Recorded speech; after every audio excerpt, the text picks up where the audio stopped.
Okay, so we are live and we are recording now. I'm Desiree, I guess. I'm Lena Pham. Nicole Hollingshead. Okay, and we are joining together for our second meeting here. Let's see if I can bring my questions up. Okay, so the first question is, what specific service are you providing for your community partner? What was it? Sorry, what was it? Let me grab it again. What specific service are you providing for your community partner? Okay. You want to go first? Sure. I am working with Christmas Share program for Grinnell, Iowa. That's my hometown. What we do is families that are in need of Christmas items come in and apply, and we do interviews. And they give us a wish list for their kids, as well as like favorite clothing or favorite color, what size clothing they wear, what size shoes they wear, if there's any specific items that they need for the winter, such as coats, gloves, anything like that. And their top wish list items as far as toys go. And then we give these wish lists to other families that are able to purchase these things, and they get together and buy all of the items so that the parents can have Christmas for their children. That's awesome. Okay. Yeah, and it also works with, we do meals. So they will get turkey and potatoes, vegetables, fruits, and all sorts of different items that these families will also receive for a Christmas dinner. That's awesome. Yeah. Great, yeah. That's a lot of stuff. It is. And they also do, local businesses around town have casual days where if they want to wear jeans to work for the day, they bring in an item for donation. So we end up with shampoos, conditioners, deodorants, toothpaste, toothbrush, all sorts of things. That's super awesome. Yeah. Ours, we kind of, did a lot of the same thing. We did the Child Watch at St. Vincent de Paul, and it's for basically a lot of mainly almost all their services are a lot of volunteers do them. So they have retired teachers that come in and teach. They said refugees, but I think it's just anyone who qualifies for the service. But they do it on Tuesday and Thursday nights for 3 hours each night. And then we basically watch their children. It's one mom with 3 children while she goes to school there. And then they, like last week, I heard them teaching like how to count money. They teach them math. They teach them computer skills, like job skills, basically like life skills. And then they also have a retail, and I'll let you talk about that because I haven't done that yet. Yes. So for that question one, what I put down is the services I particularly provided there at St. Vincent de Paul was a one child watch on Tuesdays and Thursday from 5 to 8 p.m.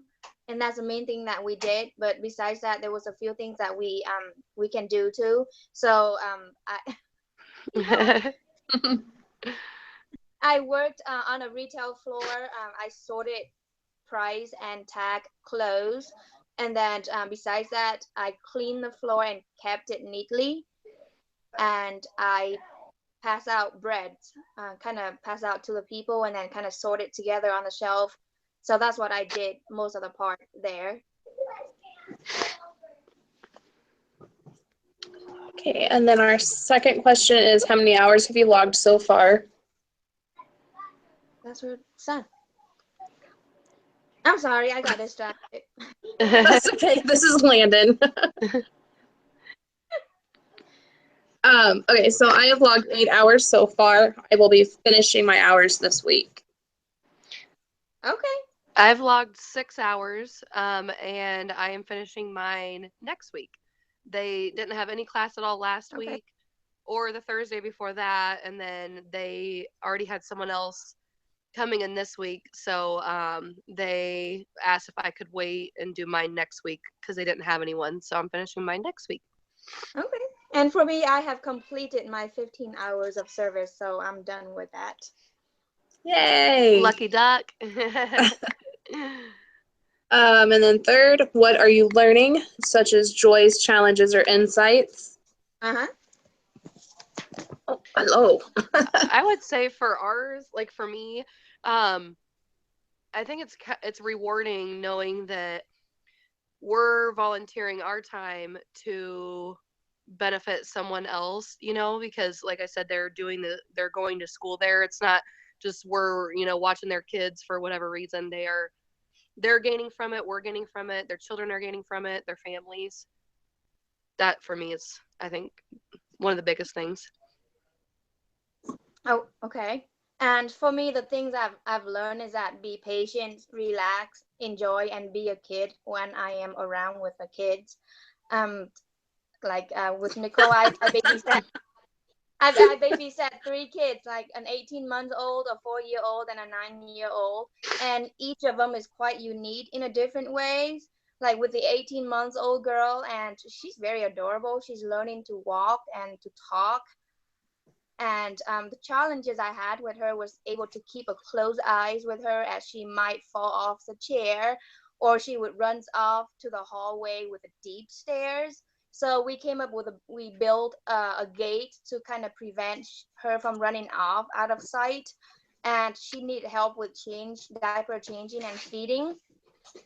And then with the 4-year-old girl, she has ADHD, and it stands for attention deficit hyperactivity disorder. And with this disorder, she's very active and talks a lot. And when we play games, I usually paired up with her to help her with the games. And then she needs help taking her to the bathroom like every 45 minutes or so. And then with a 9-year-old, she's pretty mature and independent. Occasionally, she would help me with calming the little baby when she gets fuzzy and she wants her mom. And the 9-year-old, she likes to braid my hair and play games with me. And these games are like sorry games, puzzle, and then charades. She liked to take turn with me to act out and then had me guess what she was doing.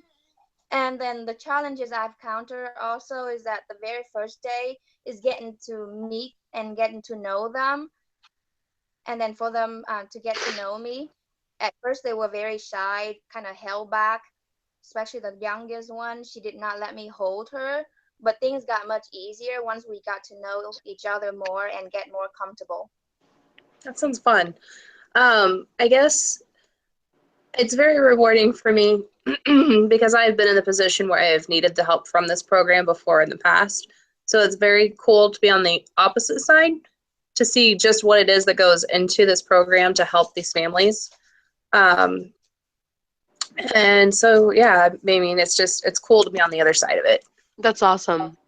And let's see, the last question is, how has or is your team project expressing and developing your servant leadership skills? So, well, let's see here. Like I said, I'm on the other side now, so I'm looking at it, I'm seeing what it is that people need and exactly how everybody is being affected in our community, and being able to understand how to go. So that's interesting for me. Gosh, I feel like I'm on the spot now. If somebody else wants to join in. No, I agree with you. I feel like it is awesome to be able to give back, because I agree, like, about the community, because a lot of people give to and do things for organizations throughout the world and this, that, and the other, but when it's like really your actual community, I don't know, I just feel like it's more of an impact that we affect. Yes. All right, and then what I put down was like some of the servant leadership skills that I've learned while being there is included listening, empathy, friendly, compassion, awareness, and the commitment to the growth of people. And although I have kids of my own, but babysitting other people's kids is quite different. Yeah. No, yeah, and not only I had to be patient, but I have to be their friend. You know, I would run around and play with them, offer help, and be a kid just like them. When we first met, we talked and listened to one another, and we became engaged into that to learn more about the girls and what they like to do. I usually ask them questions, and they would tell me endless things about themselves. And then from there, I can have an idea how to take care of how to play with.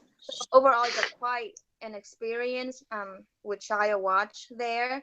And it's amazing how St. Vincent offers so much to the communities. They have a variety of services.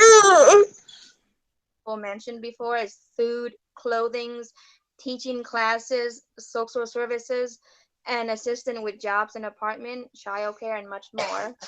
So I had a great time there. Yeah, I think awareness is the biggest one for me. Like I said, you don't realize how many people in your community actually need the help. And then to see just who and how many there are that need the help, it's overwhelming. I could not agree more. And knowing that there really are places out there that offer so many services that people never even hear about. Right. Like Right. with St. Vincent, I never even knew they offered half of that stuff that they offer. I was like, are you like, it was very overwhelming when we went and they showed us around. I was Right. like, what? I mean, yeah, I just both kept, of us, me too. Yes. yeah, I mean, it is just unreal about the stuff that they do for our And community. they do it in an organized manner, you know. Like, Yeah, yes. they do. Yeah. Yeah, and then another thing is that one of the leaders of this organization, if they don't have enough families or a family falls through that's supposed to be helping, she will actually go on her own and purchase whatever's left that is needed for families. Wow. Oh, wow. Mm-hmm. Wow. That is very awesome. That's impressive. Not a lot of people do that. Right. Okay, well, I think we've hit our time mark and we've answered all of our questions. So I will talk to you guys later and get this submitted. Sounds good. Thank you so much. Yeah. Bye, guys. Yes, Bye. got this done. All right. Bye. Good night.